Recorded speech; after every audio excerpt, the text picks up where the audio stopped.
The history of the Australian Workers' Union is woven into the fabric of the history of our great nation. It's a proud history, recorded in poetry, song, in books and films about shearing sheds, factory floors, building sites and Houses of Parliament. Freedom on the Wallaby started out as a poem about the 1891 shearers' strike, written by Henry Lawson, then a reporter for the AWU's newspaper, The Australian Worker. It soon became a kind of Aussie union anthem. So we must fly a rebel flag as others did before us, and we must sing a rebel song and join in rebel chorus. We'll make the tyrants feel the sting of those that they would throttle. They lead and say the fault is ours if blood should stain the wattle. 5 years before that poem was turned into an anthem, William Guthrie Spence and a group of shearers met at Fern's Hotel on a cold June night in Ballarat in 1886 to form what would become the Australian Workers' Union, today's mighty AWU. Spence undoubtedly would have liked the rebel song. But his inspiration was from an earlier rebellion during his childhood. In the same Victorian town where our union was founded, under the Eureka flag in 1854, the miners at the Eureka Stockade swore to fight to defend their rights and liberties. In the language of the times, Spence and the new AWU wanted to remake Australia into the working man's paradise. Soon after, our union quickly spread to include not just shearers, but every industry you could find in the bush: mining, agriculture, the sugar industry, and even the once important role of rabbit trappers. While some of the industries we now represent have changed, the values of our founders are still with us today.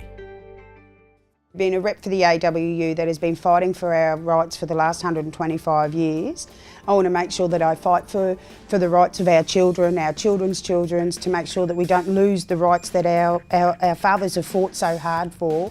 You know, I feel great to be able to be a part of that and to help, you know, people in need. 125 years of the AWU being together, you've got to feel proud. AWU is nothing without its members. So the members fought for what we've got now. I think that it's a very good thing that we're part of one of the strongest unions in Australia, considering on how long it's been going for and how many members that we've got. I think that's a very good union to be in. The best part about being in the union, though, you've got to get that out there to the people. The union is not the AWU or the CFMU or the ETU or the plumbers, it's the people who are on that site. Yeah. If you're not in that union, on that site, then there is no union. Go out and sign those contracts and you're fighting against yourself to get that money. And if you do that without doing it collectively, you're going to lose. Everyone's going to lose. Because I'll pick out a bloke over there who's smarter than you, pay him $10 an hour more than you, and you'll get nothing. You see an injustice done, you go and help them. You see someone fall down, pick them up. You know, see someone carrying a heavy load, offer to help. I love making the managers do the right thing. That's you know? one of the best parts of it, keeping management on their toes, making sure that they don't try to get away with things or make up something for that month and we'll try and run with it. You come in and you put them in their place, you know. It's one of the good things about it. We've got a big union at the PA hospital. You know, there's a lot of people. There's over 5,000 staff of us. You know, and then we've got doctors and nurses and everybody gets behind and they do back each other. You know, when we've had meetings and to see the sea of blue shirts or pink shirts, because I'm in Porterage, but to see that them all coming together for a common cause is so enlightening and heartfelt.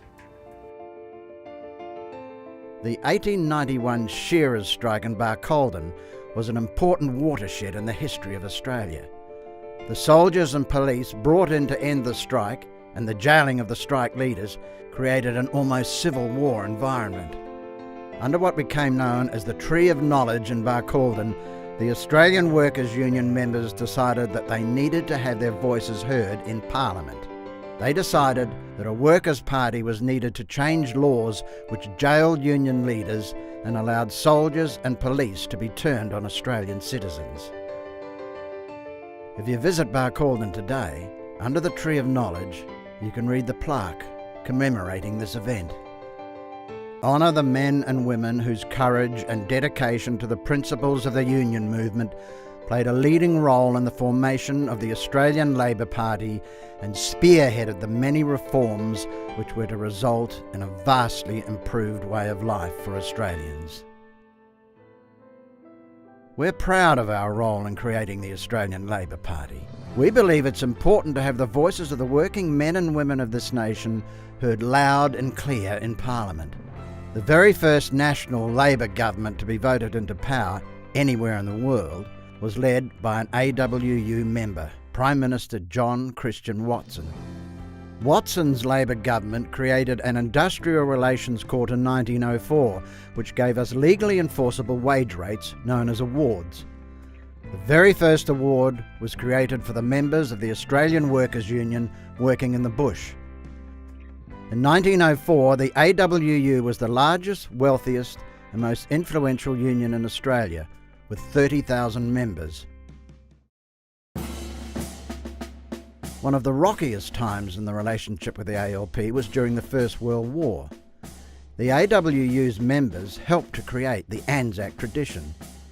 Almost half the union's members volunteered to fight. There were so many AWU diggers that the Army was thinking of creating a separate military division called the AWU Division. Proud of our many volunteers overseas, the AWU said to protect our freedoms, we must never accept compulsory military conscription. That policy split the nation and the labour movement. To promote our values, the union has been producing a newspaper from its earliest days. The Hummer and the Brisbane Worker were first published in the era of the shearers' strike. Throughout our newspaper's history, some of Australia's best writers worked for the paper, including Henry Boot, William Lane, John Curtin, who became Prime Minister during Australia's darkest days of World War II, Henry Lawson, as well as the pioneering Dame Mary Gilmore. Today our newspaper has become the Australian Worker magazine. Some of today's best-known writers are keen to be heard in our union journal, which takes our views out not just to our membership, but tells the wider community about our principles, beliefs and struggles. After the First World War, the union grew in leaps and bounds. But then the Great Depression hit, and soon after came the Second World War. As the soldiers returned, we got Labor ensuring jobs with a visionary infrastructure program known as the Snowy Mountains Scheme. It helped trigger post-war job growth with new industries, and many workers joined their union to protect themselves in these new jobs. But the AWU faced struggles after the war. The big shearers' strike of 1956, the Mount Isa dispute in the 60s, and the ongoing fight for equal pay for Aboriginal stockmen. During this period we saw more amalgamations, and for the first time we affiliated with the Australian Council of Trade Unions at the end of the 1960s. As we approached the end of the 20th century, workplaces began to change dramatically. Employers once locally owned grew to become statewide or national firms. Then increasingly, our members were being employed not by Aussie companies, but by big global giants who had footprints on many continents. At the same time, jobs started to disappear as new technologies replaced our members in the workplace. In the 1990s, the union movement responded to these changes by bringing workers in different unions doing similar jobs under one umbrella. In 1993, the AWU amalgamated with the Federation of Industrial Manufacturing and Engineering Employees, itself an amalgamation of the Australasian Society of Engineers and the Federated Ironworkers, a union as passionate and determined as the AWU with an equally colourful history. That union's most colourful character was the late, great Laurie Short. Laurie Short was quite correctly credited with holding the ALP together in New South Wales at a time when the 1950s Labor split tore apart the ALP in other states. Since the amalgamation in the early 90s, our combined strength ensured that the AWU could support and protect its members through turmoil and struggles that have taken us through till today. We've seen some ugly corporate behaviour in recent years, involving some of the world's richest companies. In 2005, we faced a massive American corporation, Boeing, and what became one of the longest strikes in Australian history to make sure Aussie workers got a fair go. In the same year, 2005, we also had to take on a government hell-bent on changing the rules in our workplaces to make it virtually impossible for unions to organise. The Howard government's work choices laws were quickly labelled un-Australian. It took a unified union movement to run the Your Rights at Work fight on behalf of Australian workers. Under the dark days of the anti-union Howard government, the union movement as a whole was losing members due to government attacks. When Howard came to power, Australia was 30% unionised. By the end of his term of government, we were down to a shocking 18%. Throughout these trying years, the AWU has been more unified than ever. The leadership of all the branches, the officials, the delegates, and every single member worked together to weather a relentless storm. With the same unity and strength forged throughout our rich history, we have turned the tide. The labour movement on the whole is on the up, with union density increasing for the first time in over 20 years.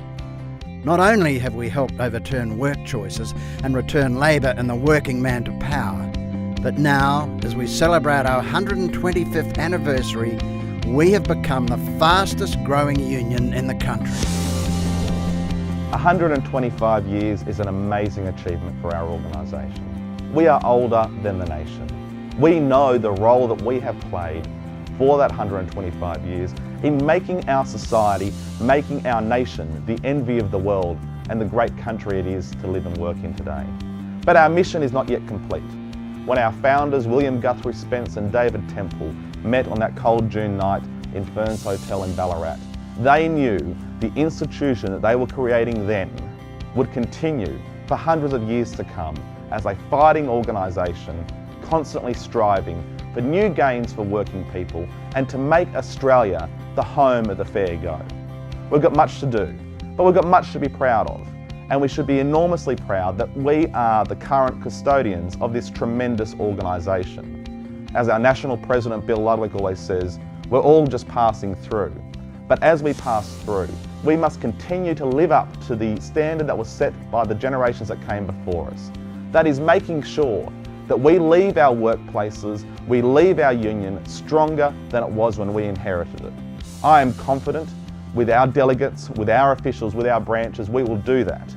But let's take some time in this piece of history to be immensely proud of what we have achieved over these 125 years and plan what we will do for the next 125 years to come. Happy birthday, old timer. Congratulations, mate. 125 years is good. Happy 125 years, AWU. Keep going and stay strong.